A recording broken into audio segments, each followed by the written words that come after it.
Assalamualaikum warahmatullahi wabarakatuh. Selamat datang pada inisiasi ke-10 mata kuliah pengetahuan bisnis. Kali ini kita akan membahas tentang manajemen keuangan.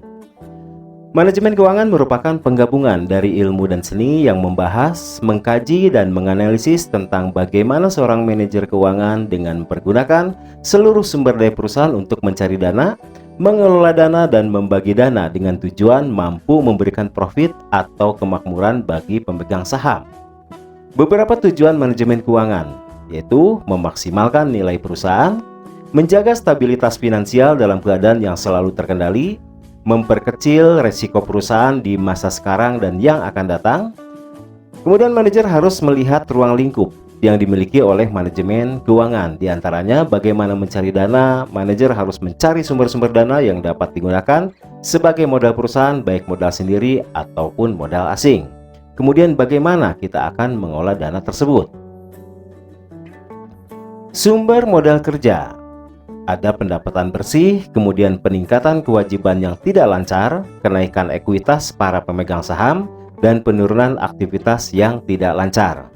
Struktur modal dibedakan menjadi simple capital structure, yaitu perusahaan hanya menggunakan modal sendiri saja, dan complex capital structure, yaitu perusahaan tidak hanya menggunakan modal sendiri tetapi juga menggunakan modal pinjaman.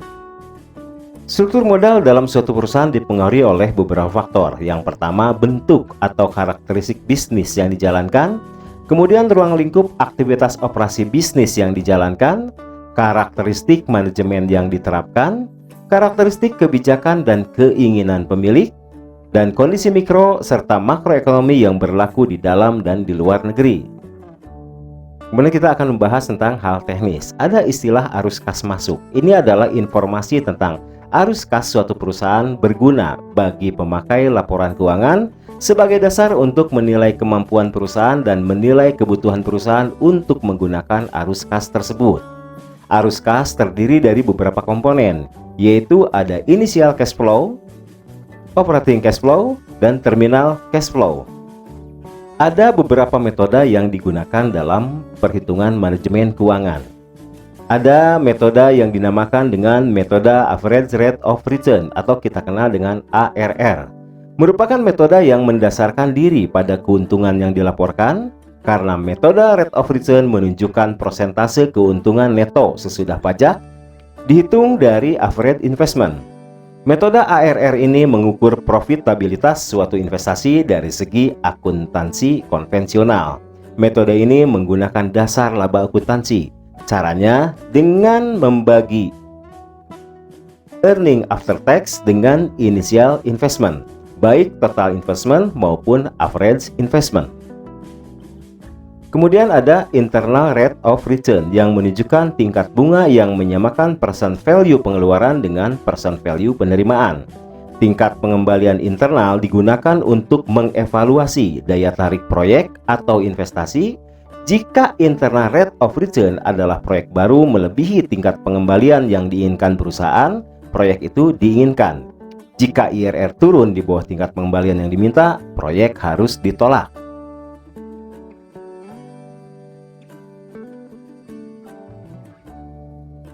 Kemudian ada metode masa pengembalian investasi atau return on investment. Adalah ukuran atau besaran yang digunakan untuk mengevaluasi efisiensi sebuah investasi dibandingkan dengan biaya dan modal awal yang dikeluarkan.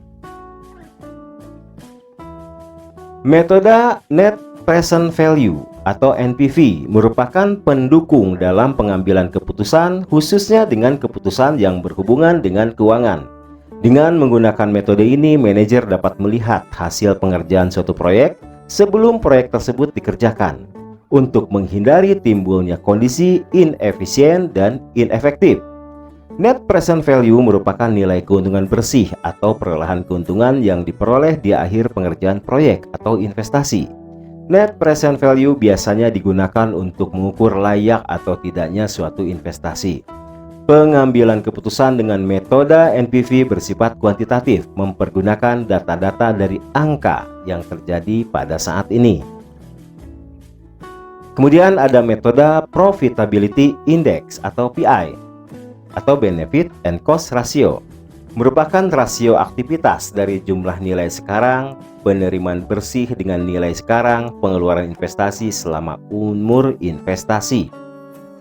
Perencanaan keuangan bertujuan memperkirakan bagaimana posisi keuangan perusahaan di masa yang akan datang. Jika suatu perusahaan ingin menciptakan perubahan yang berkelanjutan, maka diperlukan perencanaan keuangan yang baik, karena perencanaan keuangan merupakan panduan bagi perubahan dan pertumbuhan yang terjadi di perusahaan. Perencanaan keuangan adalah suatu ilmu yang menempatkan kajian tentang keuangan dengan berbagai atribut keuangan secara terkonsep dan sistematis, baik secara jangka pendek maupun jangka panjang. Adapun waktu dalam merencanakan keuangan, yaitu ada perencanaan keuangan jangka pendek, yaitu perencanaan keuangan yang dibuat untuk jangka waktu kurang atau selama 1 tahun. Kemudian perencanaan keuangan jangka menengah, yaitu perencanaan keuangan yang dibuat 1 tahun sampai 5 tahun, dan perencanaan keuangan jangka panjang, yaitu perencanaan keuangan yang dibuat untuk jangka waktu di atas 5 tahun. Perencanaan yang baik adalah perencanaan yang berdasarkan efektivitas dan efisiensi. Dengan kajian ini diharapkan seorang manajer mampu menciptakan rencana keuangan yang eksplisit. Perencanaan keuangan tentu saja harus memikirkan kondisi yang mungkin terjadi di kemudian hari. Kondisi ini misalnya saja kondisi buruk, kondisi normal, atau kondisi baik.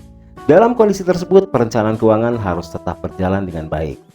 Dalam menyusun rencana keuangan, yang pertama harus dilakukan adalah manajer harus memahami bagaimana arus kas perusahaan.